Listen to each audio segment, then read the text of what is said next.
ಮಾನ್ಯ ಅಧ್ಯಕ್ಷರೇ, ಒಂದು ನಿಮಿಷ ಮಾನ್ಯ ಸಚಿವರು ಮೊನ್ನೆನೂ ಹೇಳಿದ್ರು, ಇವತ್ತು ಉಲ್ಲೇಖ ಮಾಡ್ತಾ ಇದ್ದಾರೆ.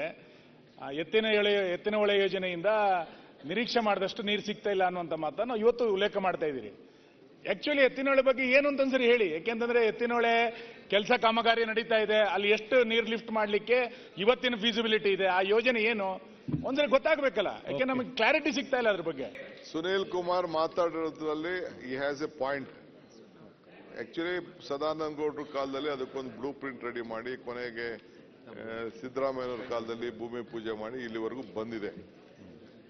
ಮಧ್ಯ ಡಿವಿಷನ್ ಆಗ್ಬಿಟ್ಟಿದೆ. ಪ್ಲಾನ್ ಆಗಿದ್ದೆ ಒಂದ್ ಕಡೆ, ಡಿವಿಷನ್ ಆಗಿದ್ದೆ ಒಂದ್ ಕಡೆ.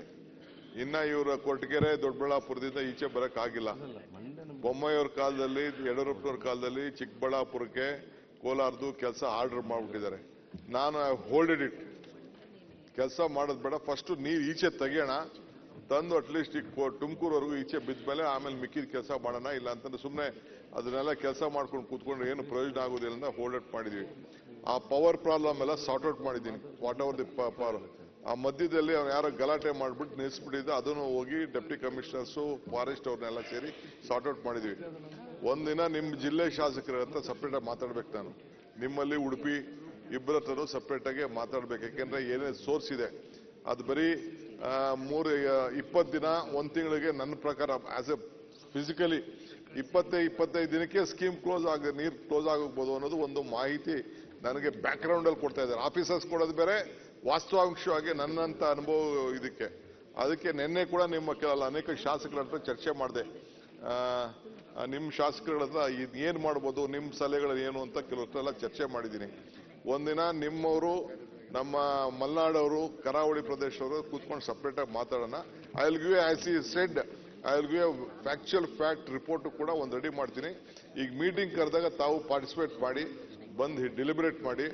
ಇದು ರಾಜ್ಯದ ವಿಚಾರವಾಗಿ ಸಮುದ್ರಕ್ಕೆ ಹೋಗೋ ನೀರನ್ನ ಯಾವ ರೀತಿ ನಿಲ್ಲಿಸಬಹುದು, ನಿಮ್ಮ ಮಂಗಳೂರು ಉಡುಪಿಗೆಲ್ಲ ಯಾವ ರೀತಿ ಉಪಯೋಗಿಸ್ಕೊಳ್ಬಹುದು, ಅದಾದ್ಮೇಲೆ ಎಕ್ಸೆಸ್ ನೀರನ್ನ ಯಾವ ರೀತಿ ತರಬಹುದು, ಇದೆಲ್ಲ ಕೂತ್ಕೊಂಡು let us have A deliberation and we will save hour state. ಅಲ್ಲ, ನಾನೇನಕ್ಕೆ ಇದನ್ನ ಇಂಟರ್ವ್ಯೂನ್ ಆದೆ ಅಂತಂದ್ರೆ, ನಾನು ಇದರಲ್ಲಿ ಬೇರೆ ಏನಿಲ್ಲ.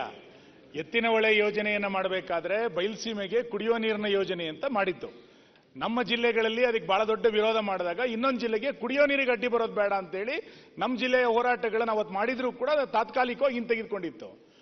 ಆ ಕುಡಿಯುವ ನೀರಿನ ಯೋಜನೆಯೇ ನಿಮ್ದು ಸಾಫಲ್ಯ ಆಗ್ಲಿಲ್ಲ ಅಂತಂದ್ರೆ, ನಮಗೆ ಅದ್ರ ಬದಲಾಗಿ ಪಶ್ಚಿಮ ವಾಹಿನಿ ಮುಖಾಂತರ ನಮಗೆ ಬೇರೆ ಬೇರೆ ವೆಂಟೆಡ್ ಡ್ಯಾಮ್ಗಳನ್ನು ಕೊಡ್ತೀನಿ ಅಂತ ಹೇಳಿದ್ರಿ. ಆ ಕಡೆ ಅದನ್ನೂ ಕೊಡ್ಲಿಲ್ಲ, ಈ ಕಡೆ ಈ ಯೋಜನೆಯೂ ಸಾಫಲ್ಯ ಆಗ್ಲಿಲ್ಲ ಅಂತಂದ್ರೆ ಯಾರಿಗೆ ಲಾಭ ಆಯ್ತು ಇದರಿಂದ? ಇದು ಯಾರು ಮಾಡಿರ್ಲಿ ಯೋಜನೆನ ಹೆಂಗಾಯ್ತು? ಹಾಗಾದ್ರೆ ಅವತ್ತಿನ ಎಕ್ಸ್ಪರ್ಟ್ಸ್ ಏನಂತ ಕೊಟ್ಟಿದ್ರು, ಎಷ್ಟು ಟಿಎಂಸಿ ನೀರನ್ನ ಎತ್ತುತ್ತೀವಿ ಅಂತ ಹೇಳಿದ್ರು.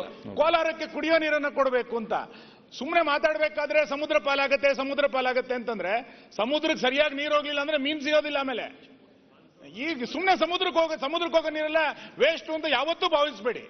ಸಮುದ್ರನೂ ಇದ್ರೆ ಮಾತ್ರ ಮಳೆ ಆಗತ್ತೆ, ಅದಕ್ಕೆ ತಕ್ಕಂತೆ ಹವಾಮಾನ ಇರ್ತದೆ. ಸಮುದ್ರಕ್ಕೆ ಹೋಗೋ ನೀರೆಲ್ಲ ವೇಸ್ಟ್ ಅನ್ನುವಂತ ಭಾವನೆಯನ್ನ ದಯಮಾಡಿ ಯಾರು ಕೂಡ ಮಾತಾಡಬೇಡಿ.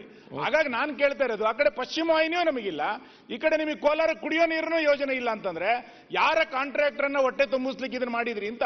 ಓಕೆ, ಅದಕ್ಕೋಸ್ಕರ ಮೊನ್ನೆ ಯಾರೋ ನಿಮ್ಮ ಮೆಂಬರ್ ಇದಕ್ಕೆ ಪ್ರಸ್ತಾವನೆ ಮಾಡಿದ್ರು. ಒಂದು ಬಿಲ್ ತಂದಿದ್ದೀನಿ, ಇದು ನೀರ್ನ ಹೆಂಗ್ ತಗೊಂಡೋಗ್ಬೇಕು, ಹೆಂಗ್ ಪ್ರೊಟೆಕ್ಟ್ ಮಾಡಬೇಕು, ಯಾವ ರೀತಿ ಮಿಸ್ಯೂಸ್ ಆಗ್ತದೆ ಬೇರೆ ಕಡೆ ಅಂತ ಹೇಳಿ